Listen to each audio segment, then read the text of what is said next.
Stars on Air. Stars on Air. The Celebrity Talk Show. With RJ Tushara.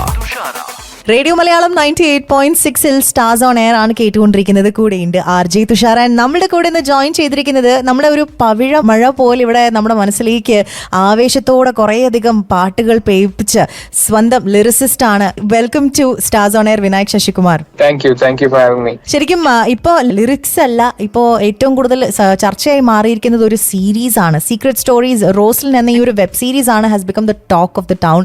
Let's talk about this. Yes please. അധികം suspense പുറത്തു വിടാണ്ട്, because എനിക്ക് തോന്നുന്നു it's ഇപ്പം നമ്മൾ അതിന്റെ ഇത് ഡിസ്ക്രിപ്ഷൻ നോക്കുന്ന സമയത്ത് തന്നെ അറിയാം, it's A thriller, it's A psychological thriller. So of course there are lot of good scenes, there are lot of എന്താ പറയാ ട്വിസ്റ്റ്, നമ്മളെ ആൻഡ് പറയിപ്പിക്കുന്ന കുറെ അധികം മൊമെന്റ്സ് ഉണ്ട്. സോ അധികം സസ്പെൻസ് പുറത്തു വിടാണ്ട് let's talk about the process of writing this and how did you come to this story? ഇതെന്റെ ഫസ്റ്റ് സ്ക്രിപ്റ്റ് ആണ്. സ്റ്റോറി സ്ക്രീൻ പ്ലേ ഇടുന്ന ആദ്യത്തെ പ്രൊജക്ട് ആണ്. ഇത് വന്നപ്പോ തന്നെ എനിക്കൊരു OTT മാർക്കറ്റിനുള്ള മെറ്റീരിയൽ ആണ് തോന്നിയായിരുന്നു. തിയേറ്റർ ഫിലിമായിട്ട് തോന്നിയില്ല. വലിയ സ്റ്റാർ കാസ്റ്റ് ഒന്നും പുൾ ഓഫ് ചെയ്യാതെ തന്നെ കോണ്ടന്റ് ബേസ്ഡ് ആയിട്ട് പറയുന്ന കഥയാണ് അതിന്റെ ഒരു മെയിൻ പരിപാടി. അതിലേക്ക് നല്ല ആക്ടേഴ്സ് വരിക, ഒരു 3-4 മെയിൻ ക്യാരക്ടേഴ്സേ ഉള്ളൂ. അത് ചെയ്യാൻ നല്ല ആക്ടേഴ്സിനെ കിട്ടുക എന്നുള്ളത് ഉണ്ടായിരുന്നല്ലോ. അപ്പൊ OTTക്കാണ് അത് സ്യൂട്ടബിൾ എന്ന് തോന്നി.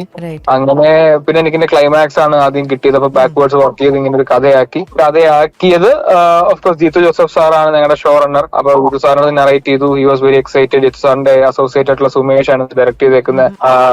പിന്നെ നിങ്ങളിപ്പോ സ്ക്രീനിൽ കാണുന്ന വലിയ കിരളം ആക്ടേഴ്സ്. മീന മാം ആണ്. പിന്നെ നമ്മുടെ ഒരു നട്ടല് മീന മാം ഇതിൽ യെസ് പറഞ്ഞതാണ്.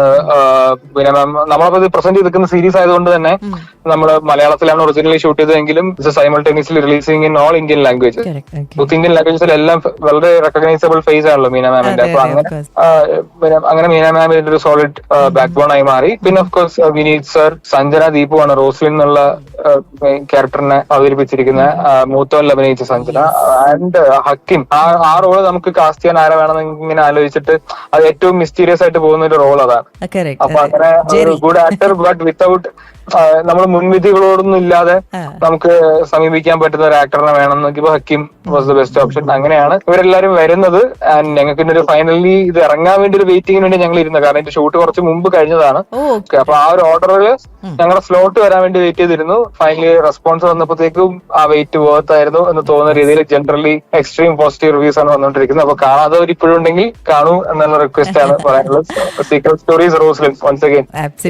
ഈ രണ്ടും റൈറ്റിംഗ് ആണ്. ഇപ്പം ലിറിക്സ് എഴുതുന്നതും അല്ലെങ്കിൽ സ്റ്റോറി എഴുതുന്നതും റൈറ്റിംഗ് ആണെങ്കിൽ പോലും the process is so different. ആ ഒരു ഷിഫ്റ്റ് എങ്ങനെയായിരുന്നു പേഴ്സണലി ഫോർ യു? ഇല്ല, എനിക്ക് സ്റ്റോറി എഴുതാൻ നേരത്തെ ആഗ്രഹം ഉണ്ടായിരുന്നു. അപ്പം ഫസ്റ്റും കൂടി ആയതുകൊണ്ട് ഇറ്റ് വാസ് വെരി എക്സൈറ്റിംഗ്. എനിക്ക് ഒരു മച്ച് നീഡഡ് ബ്രേക്ക് അല്ലെങ്കിൽ ഒരു ചേഞ്ച് എന്ന രീതിക്ക് തന്നെ ഞാൻ കണ്ടത്. ബിക്കോസ് ഞാൻ പാട്ട് എഴുതാൻ വേണ്ടി പല സിനിമയിലും പോകുമ്പോ ആ സിനിമയിലെ കഥ കേട്ടിട്ട് അതനുസരിച്ച് പാട്ട് എഴുതുന്നു എന്നുള്ളതാണല്ലോ. അപ്പൊ എനിക്ക് എന്റേതായ ഒരു കഥ പറയുക എന്നുള്ളത് ഞാൻ സ്ക്രിപ്റ്റ് ചെയ്താലോ ഡയറക്ട് ചെയ്താലോ മാത്രമേ സംഭവിക്കുള്ളൂ. അപ്പൊ എനിക്ക് ഇങ്ങനെ കഥകൾ പറയാനുണ്ട് എന്നുള്ളത്, എനിക്ക് കഥകളുണ്ട് പറയാൻ. അപ്പൊ അതില് ഒരു മൂവ് നടത്തിയാലല്ലേ നമുക്ക് പിന്നെ അത് ബെറ്റർ ലേറ്റ് ദാൻ നെവർ എന്ന രീതിക്ക്. അപ്പൊ ഒരു പോയിന്റിൽ ഞാൻ ഒരു ബ്രേക്ക് എടുത്തിട്ട് ഇതും ചെയ്തു നോക്കാം എന്നൊരു തീരുമാനത്തിൽ എഴുതിയതാണ്. And it was pretty enjoyable. നല്ലൊരു ടീമിനെ കിട്ടി. സുമേഷ് എന്ന് പറയുന്ന ആള് റൈറ്റേഴ്സ് വിഷൻ എന്ന് പറഞ്ഞ സംഭവം ഉണ്ടല്ലോ. ഡയറക്ടർ ഒരു സ്ക്രിപ്റ്റ് മേക്ക് ചെയ്യുമ്പോൾ ഓഫ് കോഴ്സ് ഡയറക്ടേഴ്സ് വിഷനിലേക്ക് അത് വരും. അങ്ങനെ തന്നെയാണ് വേണ്ടത്.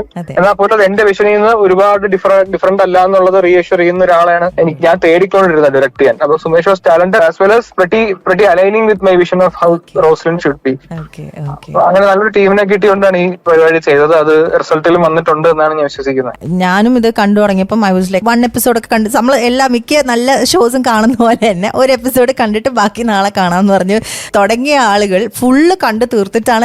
And all of us like what എന്നതിൽ കുറച്ചു നേരം ഞങ്ങൾ ആരും മിണ്ടുന്നില്ല. Because we not expecting this. The ക്ലൈമാക്സും everything was so gripping. So it's a complete binge worthy ആയിട്ടുള്ള ഒരു ഷോ തന്നെയാണെന്നുള്ളതാണ് ഇപ്പം നമ്മൾ സോഷ്യൽ മീഡിയയിലാണെങ്കിലും എല്ലായിടത്തും കാണുന്ന റിവ്യൂസിലും വന്നുകൊണ്ടിരിക്കുന്നത്. And that is like kudos to you, hats off to you for pulling, I mean for writing something as amazing as that. Thank you. എനിക്കും നല്ല ടെൻഷൻ ഉണ്ട്. കാരണം ഇത് ഞങ്ങൾ പറഞ്ഞേക്കുന്ന ഒരു പേസ് ഇച്ചിരി സ്ലോ പേസ് ആണ്. ഒരു ടിപ്പിക്കലി മലയാളികൾ എസ്പെഷ്യലി ഇപ്പൊ നമ്മൾ റീൽസിന്റെയും ഷോർട്സിന്റെയും കാലത്ത് ജീവിക്കുമ്പോൾ നമുക്കൊരു 15 സെക്കൻഡ് 30 സെക്കൻഡ്സ് കോണ്ടന്റ് കൺസ്യൂം ചെയ്ത് നമ്മളത് വളരെ യൂസ്ഡ് ടു ആയിട്ടൊരു കാലത്തിലാണ് നമ്മൾ ഇപ്പൊ നിൽക്കുന്നത്. അപ്പം ഒരു വേൾഡ് ബിൽഡിങ്ങിന് അതിന്റേതായിട്ടുള്ള ഒരു സമയവും പേസും പേസ് എന്ന് വെച്ചാൽ സ്ലോനെസ്സും എടുക്കുന്ന ഒരു സീരീസ് ആണിത്. അപ്പൊ പക്ഷേ ഒരു കാര്യത്തിൽ ഞങ്ങൾ എക്സ്ട്രീംലി കോൺഫിഡന്റ് ആയിരുന്നത് once you invest your time in this then there will be a pay off. അവസാനം വരെ കാണുന്ന ആളുകളെ നിരാശപ്പെടുത്തുന്ന എൻഡോ അല്ലെങ്കിൽ ഫസ്റ്റ് സീസണിൽ ഇത്രയുള്ള പോയിക്കോ ഞങ്ങൾ അടുത്ത സീസണിൽ ബാക്കി കഥയായിട്ട് വരാം, അങ്ങനൊന്നും ഇല്ല. അതൊരു തരം എന്താ നിരാശപ്പെടുത്തലാണ്, പ്രൊഫഷണൽ അല്ലെന്ന് എനിക്ക് തോന്നുന്നു. എനിക്കുള്ള ഒരു ഉത്തരവാദിത്വം ആസ് എ റൈറ്റർ, ഞാൻ എഴുതുന്നത് സിനിമയാണെങ്കിലും സീരീസ് ആണെങ്കിലും കണ്ടുകൊണ്ടിരിക്കുന്ന ആൾക്കാർക്ക് വേണ്ട സാറ്റിസ്ഫൈങ് ക്ലൈമാക്സ് അല്ലെങ്കിൽ ചോദ്യങ്ങൾക്കുള്ള ഉത്തരങ്ങൾ കൊടുത്തു തന്നെ അവസാനിപ്പിക്കണം എന്നുള്ളൊരു അതിൽ ഞങ്ങൾ കോൺഫിഡന്റ് ആണ് അതിലുണ്ട് എന്നുള്ളത്. പക്ഷെ ഇതായിരുന്നു കണ്ടുകൊണ്ടിരിക്കെ തന്നെ സ്ലോ ആയിട്ട് തോന്നുന്നു എന്നുള്ളത്. പക്ഷെ ഞങ്ങളെ സർപ്രൈസ് ചെയ്യുന്ന രീതിയിലാണ് റിസൾട്ട്സ്. അവർ ഈ പറഞ്ഞ പോലെ സ്ലോനെസ് അഥവാ സെക്കൻഡ് തേർഡ് എപ്പിസോഡിലാണ് ഇത്രയെങ്കിലും അവരത് പറയുന്നത്. But they have manage to watch it all the way through and അവസാനം എത്തിയപ്പോഴത്തേക്കും അതെല്ലാം വർത്ത് ആയിരുന്നു. ഒട്ടും എക്സ്പെക്ട് ചെയ്യാത്ത ഒരു എൻഡിങ് ആയിരുന്നു. അത് തൃപ്തി കിട്ടി എന്ന രീതിക്കാണ് റിസൾട്ട്സ് വന്നുകൊണ്ടിരിക്കുന്നത്. തൃപ്തിയായി, സീരിയസ്ലി തൃപ്തിയായി. ലാസ്റ്റ് ആയപ്പോഴത്തേക്കും like oh my god where is this going. ഇത് എഴുതാനായിട്ട് ഉള്ള പ്രോസസ് എത്ര, like how long did you take to write this? It was very fast because climax കിട്ടി കഴിഞ്ഞാൽ നമുക്ക് കഥ എഴുതാൻ എളുപ്പമാണ്. ജനറലി ഇപ്പൊ ഞാൻ വേറെയും സ്റ്റോറി ത്രെഡ്സ് എഴുതുന്നുണ്ട്. അപ്പൊ നമ്മൾ ക്ലൈമാക്സ് എവിടെ പോയി അവസാനിക്കുന്ന അറിയില്ലെങ്കിലാണ് നമുക്കത് ഇത്തിരി പാട്. Like they'll be good concept but where to take it എന്നുള്ളത് നമുക്കറിയില്ല. ഇത് നേരെ തിരിച്ചായതുകൊണ്ട് I got the climax first, so I knew where it was gonna end, so it was very easy to write it backwards. ഈ കുറെ positive ആയിട്ടുള്ള റെസ്പോൺസസും കോൾസും മെസ്സേജസും ഒക്കെ വന്നിട്ടുണ്ടാവും. ഏറ്റവും കൂടുതൽ വിനായകനെ സർപ്രൈസ് ചെയ്ത ഒരു കോൾ ഓർ മെസ്സേജ് ആരുടെ അടുത്തുനിന്നായിരുന്നു? ഇൻഡസ്ട്രി തന്നെയുള്ള ഒരുപാട് പേര് വിളിക്കുന്നുണ്ട്. അതല്ലാതെ ഒട്ടും അറിയാത്ത ആൾക്കാരും ചെയ്യുന്നുണ്ട്. പക്ഷെ എനിക്ക് ഏറ്റവും കിക്ക് കിട്ടിയത് ആക്ച്വലി ഞങ്ങളുടെ ഒരു ഇൻസൈഡറിന്റെ തന്നെ ഫീഡ്ബാക്ക് ആണ്, വിത്ത് ജിത്തു ജോസഫ് സാർ. കാരണം ഞങ്ങൾ ഈ സ്ക്രിപ്റ്റ് എഴുതിയിട്ട് ഞങ്ങൾ സാറിന്റെ അടുത്ത് പോകുമ്പോൾ he's the one who's a master of such a genre. Especially എഴുത്തിന്റെ കാര്യത്തിൽ ഇപ്പൊ ദൃശ്യത്തിന്റെ ഒക്കെ script like a Bible to me. എനിക്ക് അതിനകത്ത് ഞാൻ സാറിനെ ആദ്യമായിട്ട് മീറ്റ് ചെയ്യാൻ പോകുന്നതിന് ദൃശ്യത്തിന്റെ ഒരു ഫാൻ ബോയ്. എനിക്ക് വേറെ സാറുമായിട്ട് ലിറിക്ക് എഴുതണമെന്നോ അങ്ങനെയൊന്നുള്ള ആഗ്രഹത്തിലല്ല. എനിക്ക് ജസ്റ്റ് കാണണം, എനിക്ക് എന്റെ ആ ദൃശ്യത്തിനോടുള്ള ഒരു ഇഷ്ടം പറയണം എന്നുള്ള ഇതിന് മാത്രമാണ് ഞാൻ പോയത്. അങ്ങനെയുള്ള ഒരാളാണ് എനിക്ക് സാർ. അപ്പൊ അങ്ങനെയുള്ള സാർ ഇരുന്ന് കേൾക്കുന്നു, ഇതിന്റെ 2-3 hour നറേഷൻ ഫുള്ള് ഇരുന്ന് കേൾക്കുമ്പോ മുഖത്തുള്ള റിയാക്ഷൻസ് കിട്ടുന്നുണ്ടോ, ക്ലൈമാക്സ് നേരത്തെ പ്രിഡിക്റ്റ് ചെയ്യുന്നുണ്ടോ, ഇങ്ങനെയൊക്കെയുള്ള കാര്യമാണല്ലോ നമുക്ക് അറിയേണ്ടത്. ആ ടെസ്റ്റ് പാസ്സായി സാർ ഒരു ഗോ ഹെഡ് തന്നു എന്നുള്ളത് തന്നെയാണ് ഇതിനകത്ത് ഏറ്റവും വലിയ എനിക്കുള്ളൊരു സാറ്റിസ്ഫാക്ഷൻ. സൂര്യയുടെ സിനിമയിൽ പറയുന്ന പോലെ നമ്മ ജയിച്ചിട്ടോമാരാ, അതെ അതെ അതെ. പിന്നെ ജയിച്ചിട്ടോമാരാ എലമെന്റ് കിട്ടിയത് ഇത് ഇറങ്ങിയിട്ട് മേജർ റിവ്യൂസ്, നമ്മള് പണ്ട് മുതലേ ഇവര് മലയാളത്തിലെ പ്രമുഖ യൂട്യൂബ് റിവ്യൂസ് എന്ത് പറയുന്നു എന്നുള്ളതാണല്ലോ. അപ്പൊ ഫുൾ ടീമിനകത്ത് ആന്റിസിപ്പേഷൻ ഉണ്ടായിരുന്നു. ഈ റിവ്യൂർ എന്ത്, ആ റിവ്യൂർ ഇട്ടോ, ഈ റിവ്യൂർ ഇട്ടോ. അപ്പൊ പക്ഷെ ജനറലി മലയാളത്തിലെ എല്ലാ യൂട്യൂബ് റിവ്യൂസും പോസിറ്റീവ് റിവ്യൂ ആണ് ഇട്ടത്. അപ്പൊ അതും കൂടെ കഴിഞ്ഞപ്പോഴാണ് മൊത്തത്തിൽ ഓക്കെ ജയിച്ചിട്ടോ മര എന്നുള്ള ഫീൽ വന്നു. അടിപൊളി. എന്തായാലും വിനായക് എന്ന lyricist always stands out, not just because Vinayak എഴുതുന്ന എല്ലാ പാട്ടുകളും ഹിറ്റ് ആണെന്ന് മാത്രമല്ല, അതിൽ യൂസ് ചെയ്യുന്ന ചില ഹുക്ക് അല്ലെങ്കിൽ ഹിറ്റ് വേർഡുകൾ, ഇപ്പൊ പവിഴമഴയാണെങ്കിലും ഇലുമിനാറ്റി ആണെങ്കിലും ആരാധികയാണെങ്കിലും you always make sure that you stand out. അപ്പോൾ ഒരു from a lyricist to a screen writer ആയിട്ട് ഷിഫ്റ്റ് ചെയ്യുന്ന സമയത്ത് പേഴ്സണലി ഫ്രം യുവർ സെൽഫ് അല്ലെങ്കിൽ from your work what expectation did you have? I just wanted to keep the entertainment on, like entertainment factor on. എന്റെ ലിറിക്സിൽ അത്രയുള്ളൂ. ഞാൻ simple വാക്കുകൾ കൊണ്ട് പാട്ട് എഴുതി ഫേമസ് ആയ ഒരാളാണ് ഞാൻ. അതിനുവേണ്ടി വേറെ സാഹിത്യമോ അല്ലെങ്കിൽ ലൈക്ക് നോ പ്രിറ്റൻസ്. എനിക്ക് അറിയുന്ന, ഞാൻ സംസാരിക്കുന്ന പോലെയൊക്കെ തന്നെ സിമ്പിൾ ആയിട്ട് കാര്യങ്ങളെ ഡീൽ ചെയ്യാനേ ഞാൻ നോക്കിയിട്ടുള്ളൂ. അതിപ്പോ ആരാധിക പോലത്തെ പാട്ട് ഒരു ജെനുവിനിറ്റി ഉണ്ടാവുന്നതിന്റെ അപ്പുറത്തേക്ക് ഞാൻ കോംപ്ലിക്കേറ്റ് ചെയ്യാറില്ല. ലൈക്ക് ആരാധിക എഴുതുമ്പോഴാണെങ്കിലും ഇലുമിനാറ്റി എഴുതുമ്പോഴാണെങ്കിലും എന്ത് എഴുതുമ്പോഴാണെങ്കിലും പറയുന്ന കാര്യം ഏറ്റവും സിമ്പിൾ ആയിട്ട് എങ്ങനെ പറയാം എന്നുള്ളത് നോക്കാറുണ്ട്. അതിരിക്കെ തന്നെ നമ്മുടെ ഒരു സിഗ്നേച്ചറും കൂടെ വേണം, അത്രേ ഉള്ളൂ. അപ്പൊ അതിപ്പം കഥകൾ എഴുതി പോകുന്ന കാര്യത്തിൽ എനിക്ക് അത്രേ ഉള്ളൂ. എനിക്ക് പറയുന്ന കഥകൾ, പറയേണ്ടിയ കഥകൾ എന്റർടൈനിങ് ആയിട്ട് എങ്ങനെ പറയാം, ഒരു ജോണറിൽ കുടുങ്ങി കിടക്കാതെ പല ജോണേഴ്സിലുള്ള കഥകൾ എക്സ്പ്ലോർ ചെയ്യണം എന്നൊക്കെയുള്ള ആഗ്രഹം ഇപ്പൊ ഉള്ളൂ. ബാക്കി ഇപ്പൊ ഒരെണ്ണല്ലേ ആയിട്ടുള്ളൂ. ബാക്കി നമുക്ക് നോക്കാം, വഴിയെ നോക്കാം. അതെ. ഞാൻ ചോദിച്ചോട്ടെ, ഈ ഒരു ജോണർ തന്നെയാണോ എഴുതാൻ താല്പര്യം, അതോ will you be exploring other genres also? Surely be exploring other genres. പക്ഷെ എനിക്ക് മിസ്റ്ററി ത്രില്ലേഴ്സ് എന്റെ ഫേവറേറ്റ് സോണിലുള്ളതാണ്. അപ്പൊ അതിൽ ഏതെങ്കിലുമൊക്കെ ഭാവിയിൽ എഴുതുമായിരിക്കാം, but not immediately maybe. So does that mean that ഇതിന്റെ ഒരു സീസൺ 2 ഉണ്ടാവില്ല എന്നാണോ അതിന്റെ അർത്ഥം? ഇല്ല, അങ്ങനെ അർത്ഥമൊന്നും ഇല്ല കേട്ടോ.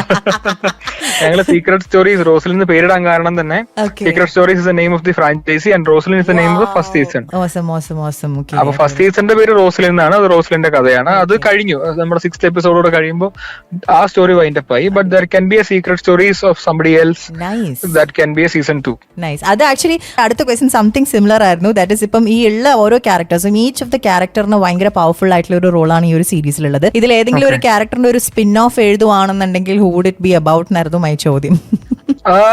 Right now from the back of my mind അത് ഹക്കിം ചെയ്ത ക്യാരക്ടറിനായിരിക്കും. ഏറ്റവും കൂടുതൽ എഴുതുന്ന സമയത്ത് ക്ലോസ് ടു യുവർ ഹാർട്ട് ആയിരുന്ന ക്യാരക്ടറും അത് തന്നെയായിരുന്നോ? ഇല്ല കേട്ടോ, all 4 characters were close to my heart. പിന്നെ ഓഫ് കോഴ്സ് ഒരു പ്രിയം ജെറിയോട് കൂടുതലുണ്ട് because Jerry is the one who's bringing the mystery into this. Because the genre mystery ആവുമ്പോ അതിലെ മിസ്റ്ററി എന്താന്ന് വെച്ച് കഴിഞ്ഞാൽ mystery is a character himself is a mystery in this. വേറെ മിസ്റ്ററി ഒന്നും ആവശ്യമില്ല. അപ്പൊ അങ്ങനെ ഒരു മിസ്റ്ററി പേഴ്സോണിഫൈഡ് ആയിട്ടുള്ള ആളാണ് ജെറി എന്നുള്ളത് കൊണ്ട് ഒരു പൊട്ടിക്ക്. ബട്ട് ദെൻ ഈ 4 ക്യാരക്ടേഴ്സ് എനിക്ക് വളരെ വളരെ ക്ലോസ് ടു മൈ ഹാർട്ട് ആണ്. അത് ചെയ്ത ആക്ടേഴ്സ് പെർഫോം ചെയ്ത് വന്നപ്പോഴാണെങ്കിലും അങ്ങനെ തന്നെയാണ്. വിനായക് പേഴ്സണലി ഈ ഇടയ്ക്ക് കണ്ടിട്ടുള്ളതിൽ ഏറ്റവും കൂടുതൽ വിനായകനെ ഞെട്ടിച്ച് അല്ലെങ്കിൽ വാവ് പറഞ്ഞിട്ടുള്ള ഇതുപോലത്തെ ഏതെങ്കിലും ഒരു സൈക്കോളജിക്കൽ ത്രില്ലർ, മറ്റൊരു സൈക്കോളജിക്കൽ ത്രില്ലർ ഏതായിരുന്നു? Something that stayed with you. Psychological എന്ന് വിളിക്കാൻ പറ്റുന്ന അറിയില്ല. ബിഹൈൻഡ് ഹർ ഐസ് എന്ന് പറഞ്ഞൊരു സീരീസ് ഉണ്ടായിരുന്നു. കറക്റ്റ് പേരാണെന്ന് എനിക്കറിയില്ല. പക്ഷെ അതിന്റെ അതും ഈ പറഞ്ഞ പോലെ സ്ലോ പേസ് സെറ്റിങ്ങിലൊക്കെ ആയിരുന്നു പോയിരുന്നത്. പക്ഷെ അവസാനം ആയപ്പോഴത്തേക്കും കിളി വർത്തിക്കളത്. എനിക്ക് ഭയങ്കര വൗ ഫാക്ടർ അടിച്ചായിരുന്നു അതിന്റെ എൻഡിങ് കണ്ടപ്പോ. പിന്നെ എനിക്ക് ഓൾ ടൈം പണ്ടത്തെ പോലെയൊക്കെ കൂട്ടുകയാണെങ്കിൽ എനിക്ക് മനോജ് നൈൻഷാവലിന്റെ 6th സെൻസ് ഒക്കെ കണ്ടിട്ട് അതിന്റെ ഒക്കെ വളരെ സിമ്പിൾ പരിപാടിയാ. ലിമിറ്റഡ് ക്യാരക്ടേഴ്സേ ഉള്ളൂ. പക്ഷെ ലാസ്റ്റത്തെ എൻഡിങ് നമ്മൾ എക്സ്പെക്ട് ചെയ്യില്ല. And it was so obvious. നമ്മളത് എൻഡിങ് കഴിഞ്ഞാൽ നമ്മൾ അല്ലെങ്കിൽ എന്തുകൊണ്ട് നമ്മൾ ചിന്തിച്ചില്ല? അത് ഭയങ്കര വിസിബിളി ഔട്ട് ദെയർ തന്നെ ആയിരുന്നല്ലോ. എന്നിട്ടും നമ്മൾ ചിന്തിച്ചില്ല. അതാണ് ഒരു സക്സസ് എന്ന് എനിക്ക് അപ്പൊ തോന്നി. ലൈക്ക് നമ്മൾ ഒന്നും പറയാതെ ഒരാളെ ട്വിസ്റ്റ് പ്രഡിക്റ്റിപ്പിച്ചില്ല എന്നൊക്കെ പറയുന്നതിനേക്കാളും നമ്മൾ ഇത്രയും സിമ്പിൾസും സയൻസും ഒക്കെ ഇട്ട് കൊടുത്തിട്ടും അവരത് പ്രൊഡിക്ട് ചെയ്തില്ല എന്ന് പറയുന്നതാണ് എന്റെ ഒരു രസം. അപ്പൊ അങ്ങനെ നോക്കി കഴിഞ്ഞാൽ 6th സെൻസിന്റെ ക്ലൈമാക്സ് ഒക്കെ ഭയങ്കര ക്ലോസ് ടു ഹാർട്ടാണ്. ഇപ്പോ കറന്റ്ലി വർക്ക് ചെയ്തുകൊണ്ടിരിക്കുന്ന മറ്റ് പ്രോജക്റ്റുകൾ including the songs that you are writing, അതിനെ കുറിച്ചും കൂടെ ഒന്ന് സംസാരിച്ചു പോയാലോ? ഇപ്പൊ ചെയ്തുകൊണ്ടിരിക്കുന്ന മേജർലി ഏപ്രിൽ മെയ് റിലീസുകൾക്കുള്ള വർക്കുകളാണ്. ഇപ്പൊ ബാച്ചിലർ പാർട്ടി 2 എഴുതുന്നുണ്ട്. അമൽ നീരദിന്റെ കാട്ടാളൻ പെപ്പെ അഭിനയിക്കുന്ന ഫിലിം കാട്ടാളനിൽ എഴുതുന്നുണ്ട്. ദൃശ്യം 3 വർക്ക് തുടങ്ങാൻ പോകുന്നു. ഇത്രയും പടങ്ങളൊക്കെ തന്നെയാണ്. അഹമ്മദ് കബീറിന്റെ ഫിലിം ഉണ്ട് കാളിദാസ് അഭിനയിക്കുന്ന. നിവിൻ പോളിയുടെ ബത്ലഹേം കുടുംബ യൂണിറ്റ് ഉണ്ട്. ഗിരീഷ് കൈമലു ഡയറക്ടറിന്റെ. ഇതിലൊക്കെയാണ് ലിറിക് വർക്കുകൾ നടന്നുകൊണ്ടിരിക്കുന്നത്. Yes. And you're otherwise writing also? I mean like script? ലിറിക്സിന്റെ സമയം കഴിഞ്ഞ് കിട്ടുന്ന സമയത്ത് തിരക്കഥകളിൽ ഇരിക്കുന്നുണ്ട്. എന്തായാലും we cannot wait for the next season. People who have already finished watching this season are already eagerly waiting. അടുത്ത സീസണിനായിട്ട് ഞങ്ങൾ ഇങ്ങനെ കട്ടയ്ക്ക് wait ചെയ്തിരിക്കാൻ. I have to tell you like എനിക്ക് തോന്നുന്നു എല്ലാ എന്താ പറയുക എന്റർടൈൻമെന്റ് ഇഷ്ടപ്പെടുന്ന അല്ലെങ്കിൽ സീരീസ് ഇഷ്ടപ്പെടുന്ന അല്ലെങ്കിൽ മൂവീസ് ഇഷ്ടപ്പെടുന്ന ആളുകളുടെ സൈഡിൽ നിന്നും representing all of them, I want to say a big thank you for giving us something as thrilling as Roslin എന്ന ഈ ഒരു അല്ലെങ്കിൽ സീക്രട്ട് സ്റ്റോറീസ് റോസ്ലിൻ എന്ന ഈ ഒരു web series. Thank you. The pleasure is mine. ഞാൻ നിങ്ങളടുത്താണ് താങ്ക്സ് പറയേണ്ടത്. കണ്ടവരോടും നല്ല അഭിപ്രായം അറിയിച്ചവരോട് എല്ലാം താങ്ക്സ് പറയുന്നു. കാണാത്തവരുണ്ടെങ്കിൽ സീക്രട്ട് സ്റ്റോറീസ് റോസ്ലിൻ കാണുക. വൺസ് അഗൈൻ പറയുന്നു, അത് എൻഡിൽ ഒരു പേ ഓഫ് ഉള്ള സീരീസ് ആണ്. നിങ്ങൾ ഇൻവെസ്റ്റ് ചെയ്യുന്ന ടൈം വെറുതെ ആവില്ല. Of course. ഞാനത് പ്രീതിക്ക് ഞാൻ ഗ്യാരണ്ടി എന്ന് പറയുന്നത് ഇതിന് ഞാൻ guarantee. Thank you Tushar. Thank you so much Vinayak for joining with us. Okay, thank you. Thanks a lot. Bye. Alright. എന്തായാലും അതോടുകൂടി ഈ ആഴ്ചത്തെ സ്റ്റാർ സോൺ എയർ ഇവിടെ അവസാനിക്കുകയാണ്. ഇനി ഇതുപോലെ അടുത്ത ആഴ്ച മറ്റൊരു സെലിബ്രിറ്റിയും കുറേയധികം വിശേഷങ്ങളുമായി നമുക്ക് കേട്ടുമുട്ടാം. Stay tuned and keep listening to radio Malayalam 98.6. കൂടെ ഉണ്ടായിരുന്നത് RJ തുഷാര.